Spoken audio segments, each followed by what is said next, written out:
Olá, seja bem-vindo ao Painel Univale. Vamos falar um pouco de viagem? Já imaginou largar tudo e sair pelo mundo, conhecer vários países, a cultura desses países, se integrar na comunidade? Pois é, um casal aqui de Itajaí fez isso e está correndo o mundo com sucesso e se tornaram influenciadores digitais. Já estão ganhando dinheiro com isso.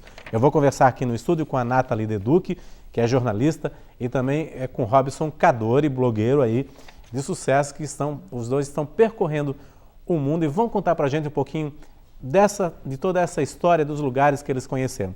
Obrigado, é um prazer, Nathalie, estar com você aqui, prazer, Robson também. Como é que surgiu isso tudo, Nathalie, de vocês se desapegarem, né, das coisas materiais daqui de Itajaí e correrem o mundo? Como é que surgiu todo esse plano? Obrigada pela oportunidade, Maria, é ótimo estar aqui na TV Univale de novo. E, assim, essa história toda, essa história nossa de viagem começou 11 anos atrás, quando a gente começou a namorar. Nós descobrimos juntos que a gente gosta de viajar.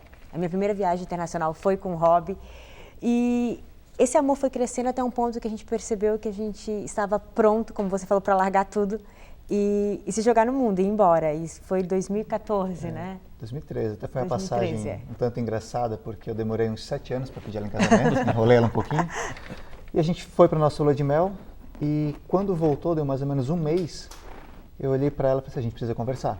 E ela pensou que era divórcio, né? Eu achei que depois de alguns meses casados já teria que divorciar. Mas assim, a gente estava com uma vida boa, estava com uma carreira promissora em comércio exterior, ela estava bem com a empresa da família, só que faltava algo, porque a gente realizou que trabalhar o ano inteiro para ter 20 dias de férias não era suficiente para a gente. Não matava a nossa vontade de viagem, nosso amor pela viagem. E daí ele me chamou para conversar sério, sentamos e falamos que assim, a vida estava muito boa aqui em Itajaí, não tínhamos o que reclamar, não tínhamos do que fugir, mas precisávamos seguir nosso sonho. E começamos a pesquisar, porque hoje a história de ser influenciador digital, de ser nômade digital, já é mais aberta, mas em 2013 não se falava muito disso. Então começamos a pesquisar principalmente através de blogueiros internacionais, pessoal dos Estados Unidos, Canadá, e vimos que existe a possibilidade de viver viajando e viver de viagem. E foi aí que a gente começou o processo de largar tudo. E acho que até o fato da Nath ser jornalista, isso foi uma saída mais natural para nós, porque o meu background era só em comércio exterior, então a gente não tinha uma outra... tem muito pessoal que é nômade digital que é programador, ou design gráfico, então para nós... A questão de viagens é o que a gente gosta e algo que seria natural para a Nathalie pela escrita, né? E também ser nômade digital, você trabalha em qualquer lugar, né? Isso que é interessante, né? Você está lá curtindo a paisagem tudo e está trabalhando ao mesmo tempo, porque aquilo é o trabalho de vocês, né? Isso é. Hoje em dia é até confuso, porque viagem virou nosso estilo de vida, virou nosso trabalho. Então, às vezes, a gente não sabe, nós estamos aqui, hoje é trabalho, hoje a gente está aproveitando. Então, a gente teve que criar até uma rotina de trabalho, porque quando você é nômade digital, você não tem horário para começar nem horário para terminar, mas você tem regras a cumprir, você tem que ganhar seu dinheiro.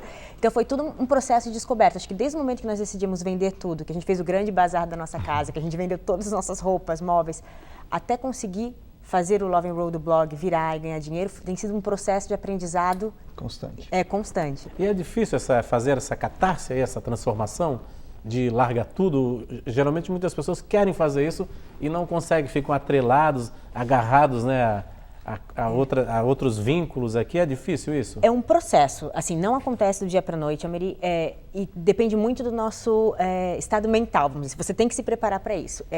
Eu fui criada para trabalhar, adquirir uma casa, um carro, que isso seria você ser bem-sucedido na vida. Então, quando eu cheguei a um ponto que eu tinha isso, e para mim, na verdade, isso não significava felicidade, já foi o início de um processo interno de desapego. E o Rob me ensinou uma coisa muito bacana quando a gente começou a vender as coisas.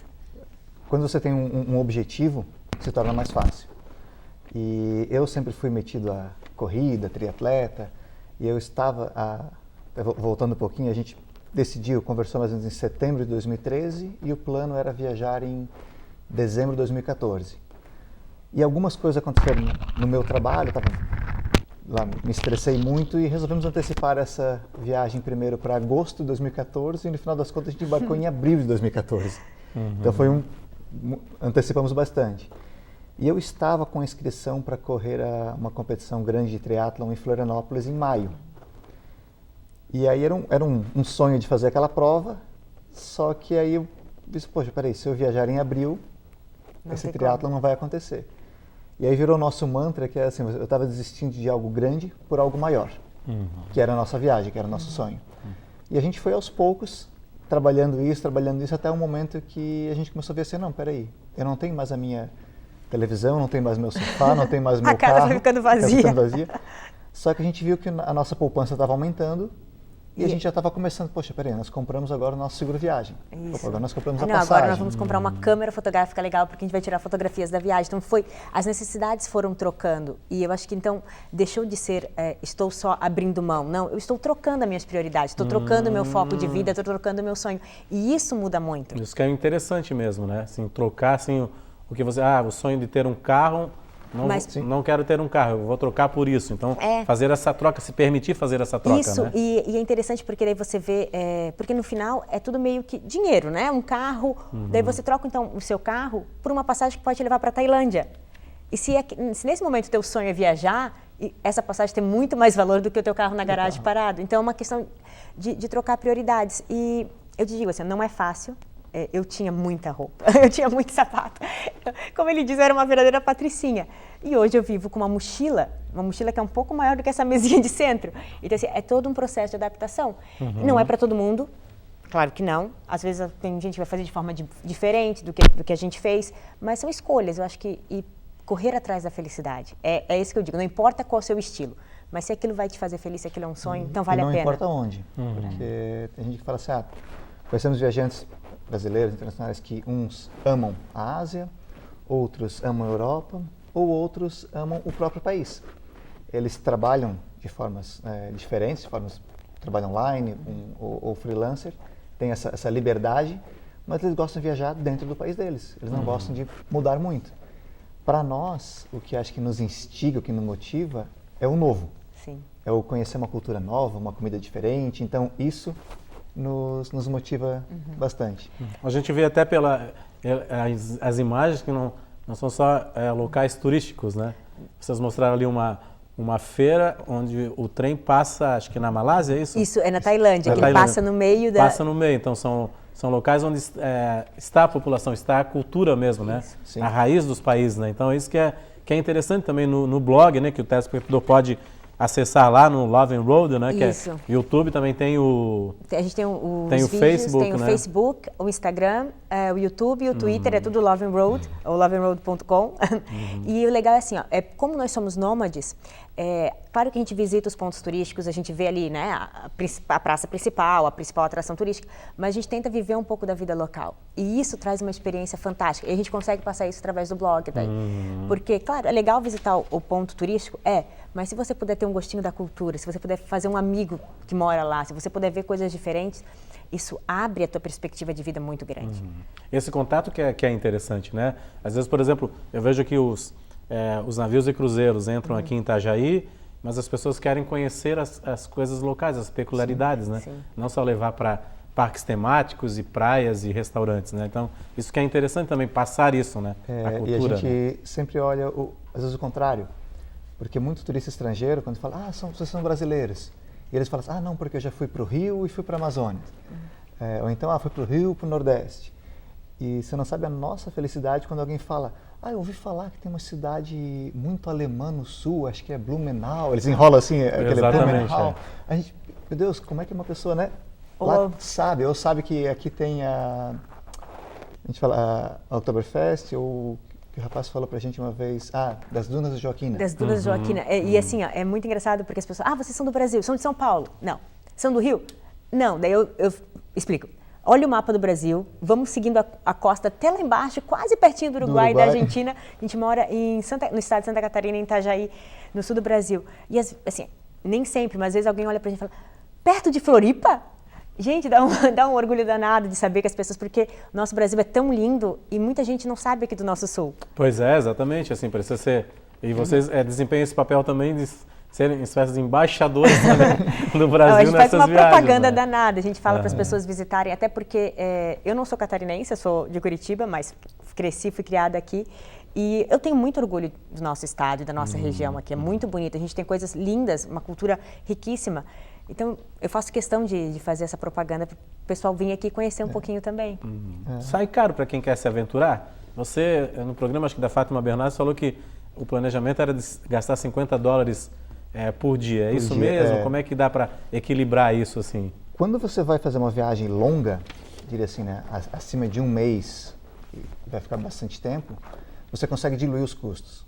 A gente viaja, no primeiro ano deu exato, na verdade foi $48 e alguma coisa por dia por pessoa, e a gente conseguiu viajar o ano inteiro, e nesse custo está incluso a passagem aérea, o seguro, a alimentação, transporte, tudo. Banheiro público, garrafinhas d'água, a gente tem um controle financeiro fantástico. O Robson, ele é o senhor das planilhas, ele adora, ele tem tudo organizado. Planejamento, né? Tem gente que gosta, né, de aplicativo e tal, eu gosto mais da famosa planilha em Excel. A gente manda ali, eu anoto, compramos uma água, eu mando um WhatsApp para ela, água, R$1. Chega no final do dia, eu jogo tudo na nossa planilha, então tem um controle, a gente sabe exatamente tudo que a gente gasta. Bacana. E aí, quando você tem esse controle, você consegue se planejar mais. Sim. E, hoje a gente fez um passeio um pouco mais caro, ou então foi jantar num restaurante que a gente achava interessante. Gastou um pouquinho hoje, dá para economizar um pouco para amanhã. Então a gente sempre fica trabalhando no equilíbrio. No segundo ano, eu não vou lembrar de cabeça, mas a gente gastou menos do que 50 por dia. Porque tudo depende do destino que você está. A gente passou bastante tempo no sudeste da Ásia, onde é bem mais em conta. A passagem de avião até lá é o que encarece a viagem, mas quando você está lá, o custo de moradia, de alimento, isso tudo reduz. E como eu falei antes, que a gente gosta de viver o local, então muitas vezes a nossa opção não é ir no restaurante chique jantar todo dia, a gente quer ir na comida de rua, no feirão. Na feirinha mesmo, né? A gente quer ir lá ver para sentir, para aprender como é que é a cultura do lugar. E isso é algo que às vezes até encarece um pouco a viagem, é quando você quer achar o que você tinha na sua casa. Se você está lá na Ásia e quer, eu estou doido por uma churrascaria, preciso comer, vamos chamar uma steakhouse, você vai pagar muito caro. Agora, se você está lá e você vai comer a comida deles, a comida local, é muito barato. É muito barato. Compensa bastante para o viajante. Compensa muito. Tá certo, a gente vai fazer um rápido intervalo, daqui a pouco eu volto a conversar novamente com o Robson e com a Nathalie a respeito desse projeto de vida, da viagem, do blog, e eles podem dar alguns conselhos aí para vocês que acompanham aí o blog deles, aonde ir, aonde viajar, onde é mais barato, como fazer, como se hospedar. A gente volta em instantes.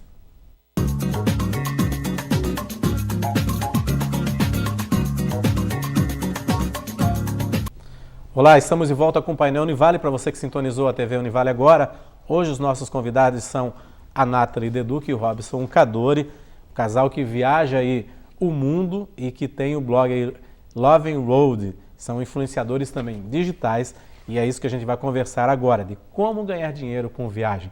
É um prazer e é um trabalho também. Pois é, a gente falou bastante sobre as viagens, eu queria depois que vocês dessem umas dicas, já fazendo uma consultoria, dessem umas dicas dos destinos para quem está interessado para destinos mais exóticos, que não seja a Europa e os Estados Unidos, né? Mas queria saber de vocês o seguinte, como ganhar dinheiro com isso? Olha, foi um processo, né? A gente, como a gente falou antes, eu como jornalista era algo natural passar a escrever sobre viagem, porque escrita, né, contar histórias faz parte do que eu gosto, da minha paixão, mas a gente teve que aprender uma nova profissão que é ser influenciador digital, que não basta saber escrever ou estar na internet para ser, você realmente precisa ter um posicionamento. E no início a gente pensava que era escrever, publicar e pronto, está feito. Mas tem muitos processos por trás disso. Toda a questão de como você escreve, de como o Google vai ler o seu artigo, como que as pessoas vão pesquisar isso, né? Tipo, o marketing digital por trás disso, a divulgação, você ter posicionamento como uma marca, porque hoje o Loving Road é uma marca, né? Ele é o Rob, eu sou a Nath, mas a gente está dentro do Loving Road. Então, tudo que a gente faz por ter a nossa vida muito exposta através do blog, das redes sociais, tudo que a gente faz é ligado a essa marca Loving Road. Então, você tem que pensar como um profissional mesmo. Mas é bacana porque hoje em dia o mundo está muito digital. Hoje você vai comprar um tênis, você pesquisa na internet. Hoje eu vou, sei lá, para academia, eu vou consultar uma dieta na internet. Então, abriu 1000 possibilidades para você trabalhar como influenciador digital em todas as áreas. No nosso caso, é sobre viagem. Então, a gente teve que aprimorar nosso conhecimento sobre viagem, porque não é só escrever baseado no achismo, eu fui para Praga, achei bonito e tal. Não, eu tenho que dar informações, principalmente para mim como jornalista, aquela informação tem que ser acurada, eu tenho que dar uma dica. Se eu dizer para a pessoa, não, você vai por esse caminho por causa disso, eu tenho que ter fatos. Então, assim, é uma responsabilidade muito grande ser influenciador digital. Muita gente entra na moda porque, eu vou ficar conhecido nas redes sociais, eu vou, né, fazer acontecer, mas na verdade é uma responsabilidade imensa, porque você vai influenciar pessoas a tomar uma decisão, seja ela sobre viagem, sobre roupa, sobre fitness, mas é um mercado muito, muito bacana e que está crescendo, né, exponencialmente, assim. E é até interessante porque aqui no Brasil a gente ainda não viu tantas assim, regulamentações sobre como anunciar nas redes sociais, tudo. E como a gente mantém o Love and Road em inglês e português, tá interessante que o nosso maior público vem de fora, principalmente dos Estados Unidos. E lá a gente tem que seguir várias regras. Tem, digamos, seria mais ou menos como o CAD americano. Então, qualquer post que a gente fizer, seja Instagram, Twitter, o que for, se ele foi patrocinado por uma marca, tem que estar explícito que aquilo lá é um post, um anúncio, um anúncio pago. E aqui no Brasil a gente ainda não tem tanto disso. Então fica uma linha meio tênue quando as pessoas estão fazendo uma propaganda ou não. E a gente tenta ser muito honesto com os nossos leitores, que se a gente às vezes está trabalhando uma marca ou não, aquela é sempre a nossa opinião. Nossa opinião. É o que a gente testou, gostou, não gostou. E aí eu acho que é isso, essa nossa... Isso entra um pouco da veia jornalística também, né? A credibilidade mesmo. É isso que a gente trabalha. Por exemplo, nós fomos convidados agora, a gente veio da Europa, nós estávamos trabalhando com o Ministério de Turismo da República Tcheca. Nós fomos convidados para fazer uma viagem de 14 dias lá, para divulgar para os nossos leitores os destinos, né? Nós fomos em cidades menores, não só a Praga, mas para mostrar o país de forma diferente. E nós fomos... o Ministério do Turismo nos levou para essa viagem, mas desde o primeiro momento que nós fechamos o acordo é assim, eu tenho o livre arbítrio de dizer toda a verdade da minha experiência, se foi boa ou se foi ruim. Positivo ou negativo. Poxa, a isso gente que é vai interessante, isso, né? Só que isso assim, é uma responsabilidade que vem quando você é influenciador digital. E você tem que ter esse posicionamento profissional, porque senão os seus leitores ou os seus seguidores vão... Porque não vai colocar o seu seguidor numa roubada também, roubada, né? isso é. Então você tem que ter esse profissionalismo para lidar, tanto com o seu leitor, quanto com as marcas que vão te patrocinar. Só que tem um mercado imenso, como eu falei, assim. E para quem está afim de se especializar, para quem está afim de entrar nesse mundo, existe espaço, só que você tem que se dedicar, né? A gente teve que aprender tudo do zero, estudar, aprender sobre marketing assim, digital. como captar clientes, ou como que o cliente chega a vocês, né? Isso que é interessante, né? Como é que eles chegam, assim? Vendo mesmo... o blog, seguindo o blog, os clientes chegam? O processo você primeiro tem que realmente ter um material, um conteúdo de muita qualidade, que isso vai atrair mais seguidores e mais leitores. E aí quando você tem uma audiência considerável, as marcas vão, digamos, elas te acham e você pode também chegar nelas. Eu diria que no nosso primeiro ano de Love and Road, nos primeiros 6 meses a gente não fez dinheiro nenhum e demorou 1 ano para a gente construir a marca, para a gente ter um tráfego decente de leitores, um número de seguidores nas redes sociais, já, né, um número que valesse a pena para alguma marca investir. Então, se você quer ser um influenciador, primeiro você investe. Não vem de graça, não cai do céu, é muito trabalho, mas assim, depois da dedicação você começa a colher os frutos. Então, hoje o Love and Road vai fazer 3 anos e a gente está... as empresas já estão chegando na gente. No começo a gente ia atrás, no começo a gente batia na porta e dizia, esse é o Love and Road, a gente bloga português, inglês, blá blá blá. Hoje não, hoje eles já chegam e falam, não, eu quero a minha marca associada a vocês. E à medida que você vai, né, fazendo mais e mais trabalho, você vai construindo um portfólio. E assim como em qualquer área, né, as empresas se falam e elas recomendam, isso acontece no turismo. Porque nós trabalhamos, a primeira viagem que a gente fez convidados foi para um departamento de turismo na Malásia, e depois dessa, na Tailândia nos convidaram, e aí depois daquela outra, então vai acontecendo em cadeia. Que bacana. Melhora o portfólio, mais as empresas vão te chamar. E o trabalho, como a Nath falou e você falou, de credibilidade, que passa a credibilidade, né? Sim. É o que também influencia bastante as pessoas que vão investir, né, na realidade, né? E o interessante, assim, que eu acho que uma das características de ser um influenciador digital é que todo mundo precisa trabalhar e precisa de dinheiro, mas você tem que perceber qual marca vale a pena se associar. Então, algumas vezes nós falamos assim, não, nós não vamos trabalhar com essa empresa. Não porque eu não gosto, mas porque ou é muito luxo, 5 estrelas mais e não é o nosso nicho de mercado, ou porque às vezes não se adapta, não é só uma questão de receber dinheiro e ser pago, mas sim de você perceber qual marca vale a pena você trabalhar e que é bom para o seu leitor. Isso é uma coisa que a gente sempre tem que pensar no final do processo, que é o nosso leitor, os nossos seguidores. Então, se vale a pena para eles, então a gente trabalha. E quais são, o que os seguidores pedem mais de vocês, assim, de informação? Eu acho que é mais, eles se identificam com o nosso estilo. Porque assim, ó, nós estamos, vamos dizer, 30 e poucos. Né? Não vamos falar de idade. 30 e poucos. Então, um casal gosta de viajar, principalmente para destinos, não só os turísticos, mas uns lugares diferentes. Faz bastante coisa com aventura. Então, a gente é muito ativo, a gente gosta de correr, faz snorkeling, caminhada, ciclismo. Às vezes se inventa de fazer um pouco de, como é que é? Faz escalada um pouco. Fugindo, parasailing, faz umas coisas diferentes. E isso chama atenção. Porque as pessoas chegam assim, poxa, mas eles foram lá na Tailândia e fizeram uma tatuagem com um monge. Isso é diferente, eu também quero fazer isso. Então, isso a gente começa a receber bastante. A gente vai publicando os artigos que tem uma pegada um pouco diferente, aí os leitores perguntam. Então, hoje estava agora de manhã respondendo perguntas de Tailândia e Camboja. A pessoa pergunta, mas eu quero fazer aquela cidadezinha que vocês falaram que é pequena, que é diferente, dá para me fazer por conta?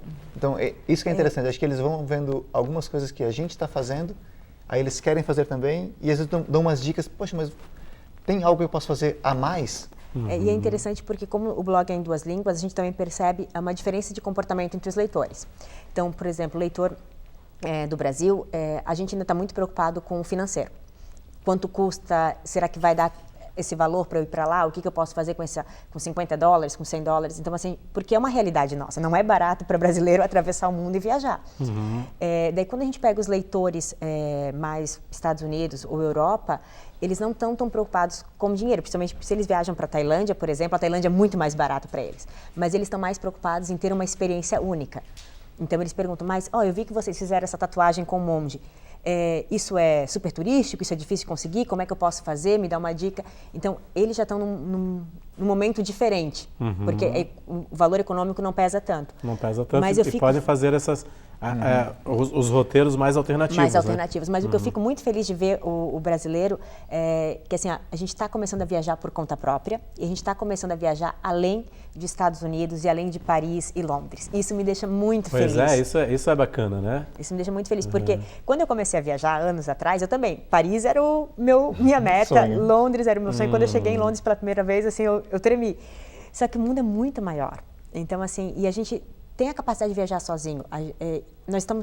Nós brasileiros estamos perdendo o medo de viajar sozinho, de ir lá reservar um albergue e atravessar. As meninas mesmo, eu fico super orgulhosa das mulheres viajando sozinhas, assim, Camboja, Tailândia, Vietnã, porque dá para fazer. É muito mais seguro do que as pessoas imaginam, é muito mais fácil do que as pessoas imaginam. Então é bem bacana, assim, o retorno que a gente tem dos leitores. Eu já percebi que a Ásia é o xodó de vocês. Como é que eu vou te explicar? A Europa é linda. Você já teve Alemanha, Viena, culturalmente falando, tem muita história, mas eu acho que a grande diferença é essa, é a diferença, porque a Europa é relativamente parecido com o nosso estilo de vida, com a nossa cultura. Agora, a Ásia é completamente diferente. A Ásia te tira da zona de conforto por completo. É um choque cultural bastante intenso. Né? Comprar um pão é uma aventura. Eu vou sair para comprar um pão já é uma aventura. Então, assim, isso acho que... E a gente gosta, né? Eu falei para ele, nós estamos há um mês aqui no Brasil e eu já estou sentindo falta do desafio. Não é nem a falta da viagem, é a falta do desafio, da descoberta do novo. Agora, depois de toda essa viagem, assim, vocês estão passando aqui uma temporada no Brasil, é difícil se acostumar à rotina, não é? O que não foi difícil foi voltar a comer comida brasileira. Isso eu tava o feijão com arroz. Meu Deus, eu estava morrendo de saudade. Mas a rotina, principalmente porque a gente voltou para casa dos pais dele, nós estamos sem carro, então é uma realidade completamente diferente. Mas está sendo bom estar de volta, de ver as pessoas, assim. Mas se adaptar, e principalmente porque a gente voltou para resolver muita burocracia. Eu tenho que refazer passaporte, refazer carteira de motorista, justificar voto. E eu tinha esquecido como é difícil a burocracia aqui no Brasil. Como é papelada, leva para um lado e para o outro. Mas a gente está feliz de estar de volta. Tá certo. Olha, muito obrigado pela presença de vocês aqui. Foi um prazer bastante grande, assim. E sucesso aí. O pessoal também segue lá no Love and Road, no YouTube, no Facebook, no Instagram, que o pessoal aí, Nathalie e o Robson, tem dicas lá interessantes para fazer viagens fora desse roteiro tradicional, né? Obrigado pela presença de vocês. Obrigada, Mary. Foi um prazer. Prazer. O Painel Univale fica por aqui. Nós voltamos na semana que vem. Para você, um ótimo final de semana e até lá.